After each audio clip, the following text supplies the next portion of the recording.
U.S. Marines will hoist the American flag outside the U.S. Embassy in Havana Friday, marking the ceremonial reopening of the diplomatic facility after the two countries agreed to restore ties that were severed over 50 years ago. Both the U.S. and Cuban embassies reopened on July 20. The Cuban government hosted a lavish event for its reopening last month, but the U.S. chose to hold off on its formal ceremony until Secretary of State John Kerry could lead a delegation to Havana. The day-long ceremony in Havana will include a series of events with U.S. lawmakers and other government officials, Cuban government representatives and civil society members, a senior State Department official said. There are people going to Havana for this event who have not been to Cuba before, and that includes some Cuban-Americans, and that has to be incredibly emotional, the official said during a briefing Wednesday. However, there is no planned meeting between Kerry and Cuban President Raúl Castro, the official said. The senior official indicated that Cuban dissidents would not be part of the flag-raising ceremony at the U.S. Embassy.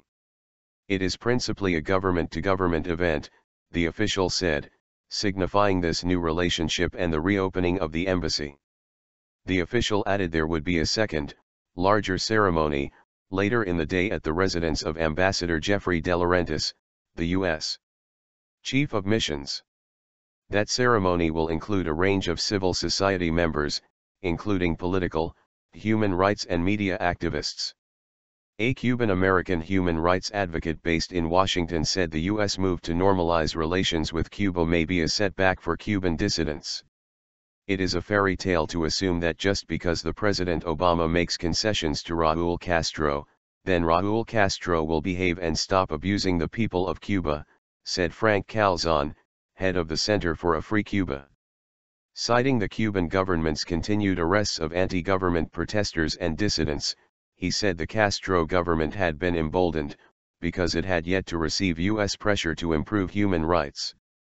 However, the senior State Department official said the move to re-establish relations would allow the U.S. to continue and hopefully accelerate its engagement with Cuba on issues such as human rights and law enforcement.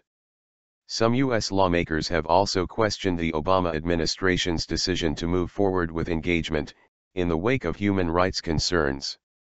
We, the U.S., are so hungry for this deal that we are willing to overlook 100 peaceful dissidents arrested just a few hours before the opening of our embassy, said Congresswoman Ileana Ros Lehtinen, a Cuban-American. It is a cruel insult to the freedom-loving people of Cuba, and it is a dangerous situation for U.S. national security, Ros Lehtinen said at a Wednesday news conference in Miami. Other lawmakers have expressed support, including Senator Patrick Leahy.